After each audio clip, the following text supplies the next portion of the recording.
My wife and daughter hid her cheating, so I abandoned them. I abandoned my family. Wife 36 and me 37 and daughter 13.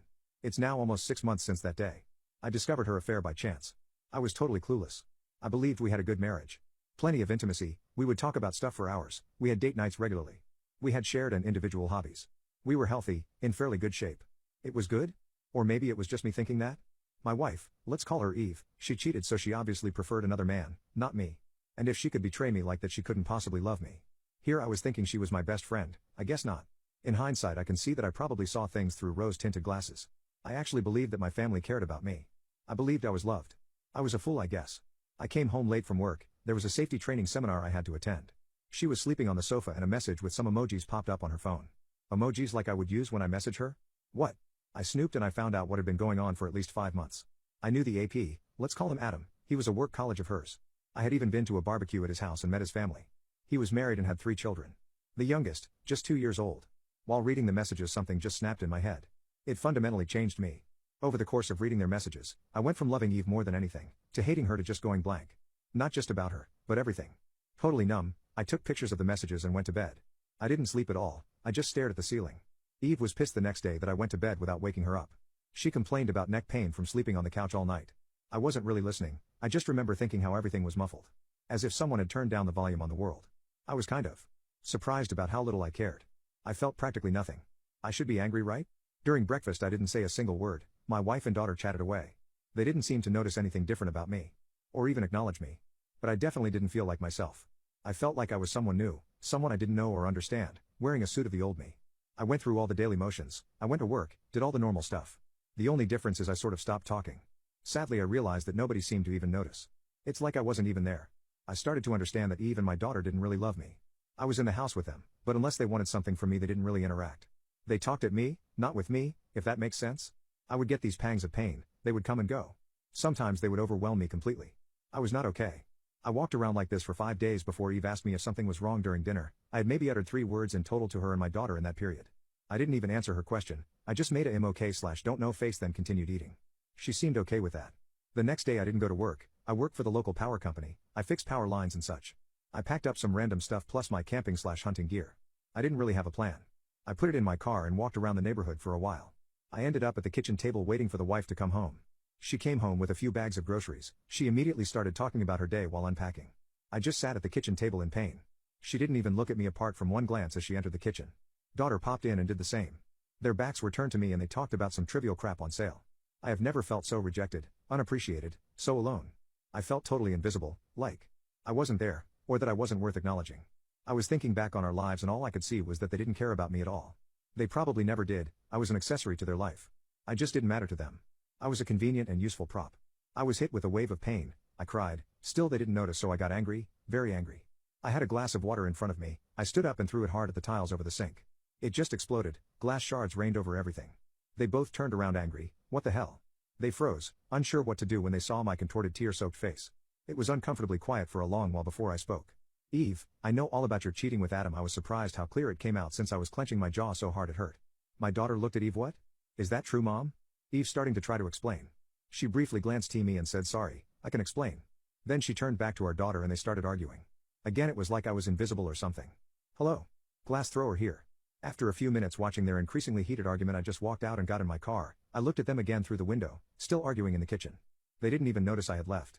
I sat there for a few more minutes before I gave up and just drove off. It took maybe 15 minutes before Eve tried to call me, then call after call after call, then a flood of texts from both of them. I just ignored it and eventually turned the phone off. The next day I took half of our money out and called my boss. I told him I didn't know when I would be back. He told me if I didn't show up I would be fired. I just told him okay and hung up. I just didn't care. I went to Adam's house, and his wife opened it.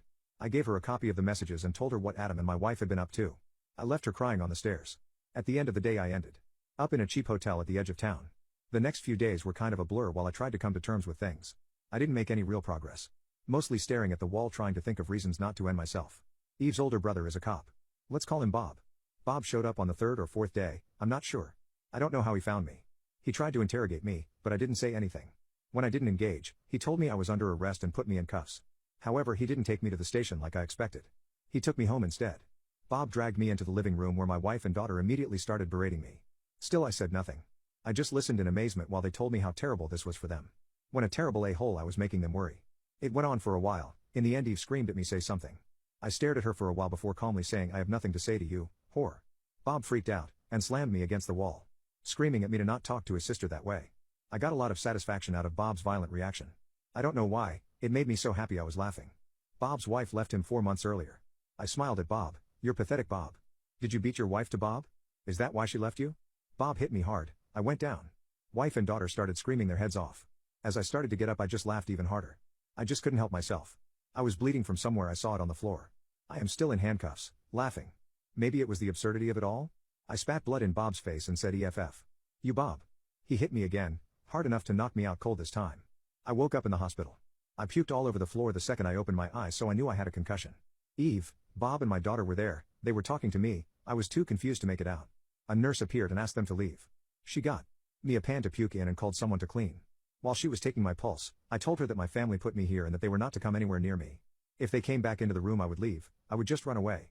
She argued kind of sternly that running or even getting up was a really bad idea for me. But she would talk to security.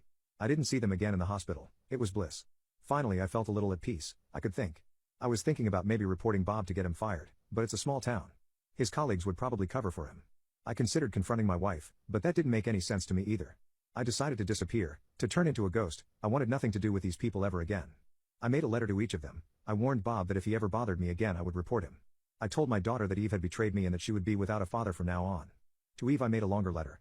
I tried to be as practical as possible. I told her to sell the house, that I won't be paying the mortgage or utilities anymore, etc. I told her reconciliation, or even contact, was impossible, especially after she had sent her brother to drag me back and beat me senseless in front of them. I explained that I won't do anything for her ever again, so if she wants a divorce she will have to arrange it. I told her I will disappear and I don't want to be found. If she interferes with my life again I will simply end myself. That we will never speak again. I ended it with how much she had hurt me. I really regret giving her that last sentence. It's like I let her steal a little bit more of me, like I let her give me a little more pain.